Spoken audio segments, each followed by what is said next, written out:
En la segunda clase de este curso definimos la corrupción como el abuso de una función fiduciaria para obtener ventajas o beneficios privados.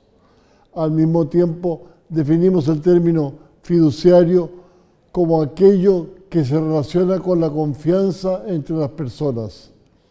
En esta clase nos ocuparemos de la confianza como rasgo distintivo de ciertas sociedades denominadas precisamente sociedades de la confianza. Estas sociedades se caracterizan, entre otros factores, por bajos niveles de corrupción. En esta clase abordaremos 5 puntos. 1. Tipos de sociedades resistentes a la corrupción. 2. Noción de sociedades de la confianza. 3. La confianza como capital social. 4. Modalidades de confianza social. Y 5. La importancia de las instituciones.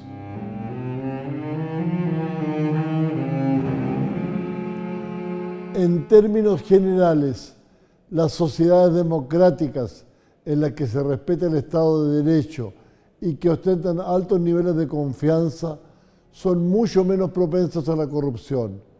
Cuando ésta existe, y en todo lugar existe en algún grado, se presenta en niveles muy bajos y tolerables. Son sociedades democráticas aquellas que cuentan con un sistema de gobierno basado en la soberanía popular y la regla de la mayoría, con respeto por los derechos de las minorías. En ellas, todo ciudadano tiene un derecho igual y un deber de participar en la conducción de los asuntos públicos. La democracia ha sido por largo tiempo más un ideal que la regla en la práctica, pero goza de legitimidad como un modelo al cual los sistemas políticos debieran aspirar. Por su parte, una sociedad donde hay un Estado de Derecho se caracteriza por la sujeción de todos los poderes públicos a la ley, de modo de evitar su ejercicio arbitrario del poder. Al mismo tiempo, se trata de un Estado en que se respetan los derechos de las personas. Las normas legales son claras, públicas y no retroactivas para que todos puedan ajustar su comportamiento a ellas. Y las decisiones de los aplicadores del derecho, es decir, los jueces, son razonablemente predecibles de conformidad a lo que disponen las propias normas jurídicas.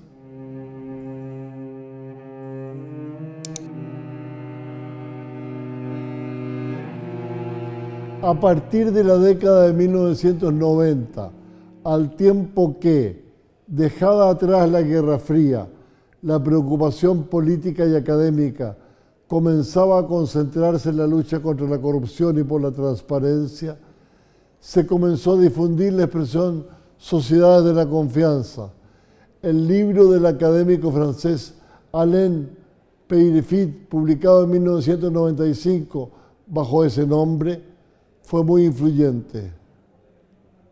En una sociedad de la confianza, la mayoría de sus integrantes profesan la convicción de que tiene sentido trabajar de manera cooperativa por el bien común, aún a costa de ciertas privaciones individuales, y cree también que sus compatriotas están igualmente convencidos.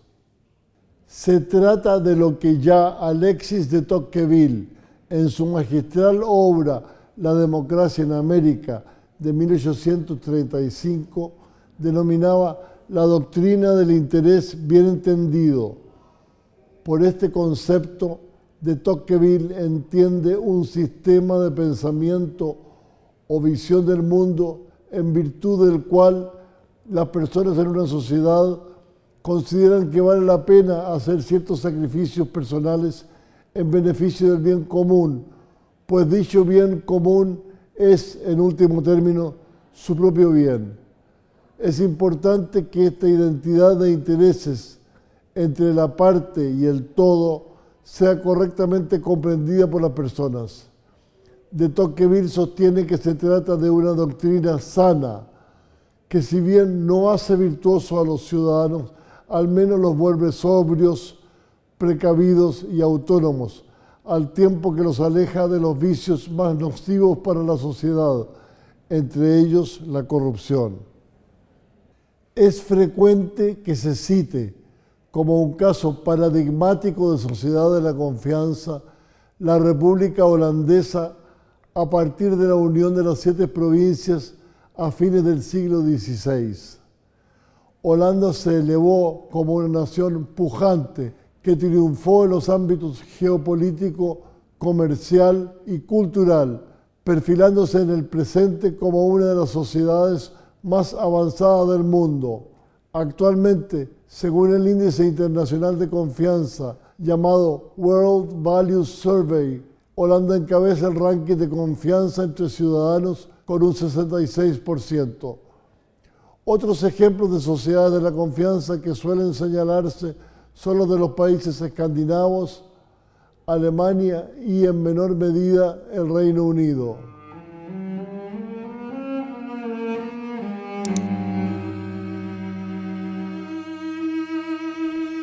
Se ha definido la confianza como la creencia en otro, a pesar de eventuales riesgos. Tal como la representación política, la confianza es un elemento indispensable para que las modernas sociedades de masas, diseminadas en grandes secciones del territorio, puedan funcionar y desarrollarse. Robert Putnam, seguidor de Tocqueville y uno de los pioneros en el estudio de la corrupción a comienzos de la década de 1990, define el concepto de capital social como un bien público consistente en todos aquellos rasgos de la organización social que permiten aumentar la eficiencia mediante acciones coordinadas. Entre dichos rasgos, Putnam indica la confianza. De este modo, una sociedad dotada de un alto capital social es al mismo tiempo una sociedad de la confianza, donde la disposición de sus ciudadanos a contribuir al bien común y el espíritu de cooperación son activos tan importantes para generar riqueza como los recursos naturales y otras ventajas comparativas de determinadas economías.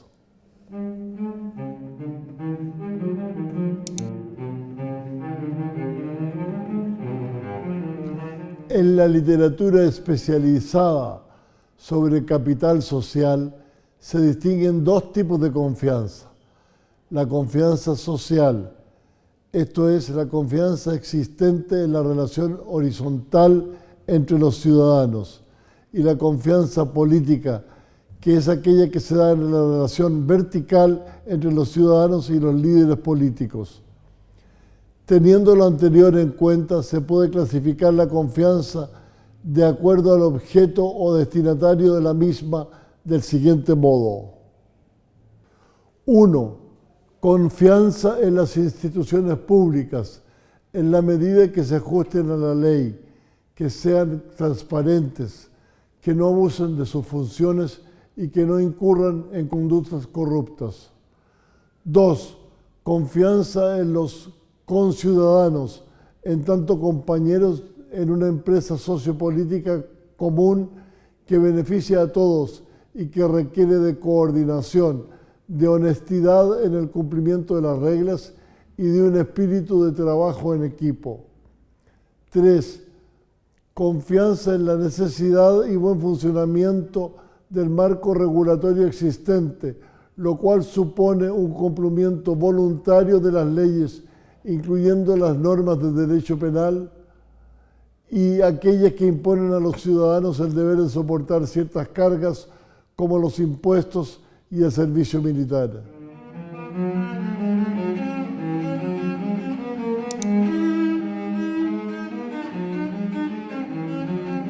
Existen 2 teorías acerca de la importancia de las instituciones para configurar el capital social. La primera de ellas postula que el capital social se forma desde abajo, es decir, a partir de contextos socioculturales determinados, teniendo las instituciones poca o ninguna incidencia.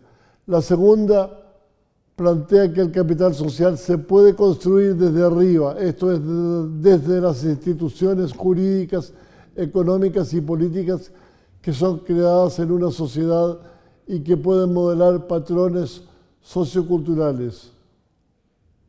Se suele ubicar a Susan Rose Ackerman entre quienes adhieren a la segunda teoría institucionalista, mientras que se señala a Francis Fukuyama y al ya mencionado Robert Putnam como representantes del enfoque sociocultural.